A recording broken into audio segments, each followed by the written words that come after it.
లీలలు గానము చేయాలి. ఆ స్వామిని నిత్యము మదిలో నిలపాలి. భక్తితో శ్రీకృష్ణుని జ్యోతుల హారతి గైకొనుమా.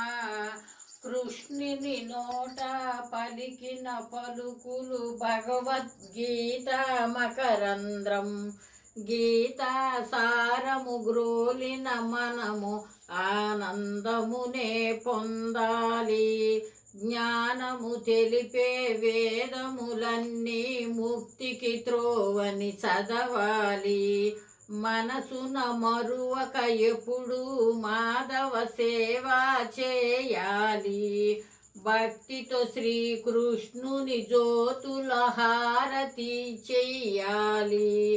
ఆ స్వామిని నిత్యము మదిలో నిలపాలి. విశ్వము అంతా తానే యనుచు తల్లికి నోటిలో చూపెనుగా.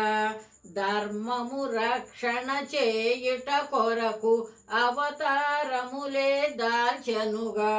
మరణకాలము దరికి చేరిన నారాయణ మంత్రం మరువద్దు. గజేంద్రునిలాగా భక్తితో పిలచిన పరుగున వచ్చును మాధవుడు. భక్తితో శ్రీకృష్ణునికి జ్యోతుల హారతి చెయ్యాలి. స్వామిని నిత్యము మదిలో నిలపాలి. శ్రీ రాధాకృష్ణులకు జై. ఈ వీడియో కనుక మీకు నచ్చినట్లయితే లైక్ చేయండి, షేర్ చేయండి, సబ్స్క్రైబ్ చేయండి. ఈరోజు ఇలా నేను కృష్ణయ్యకి 3 పిండి జ్యోతులు చేసి ఇట్లా అలంకారం చేసి హారతి ఇచ్చానండి.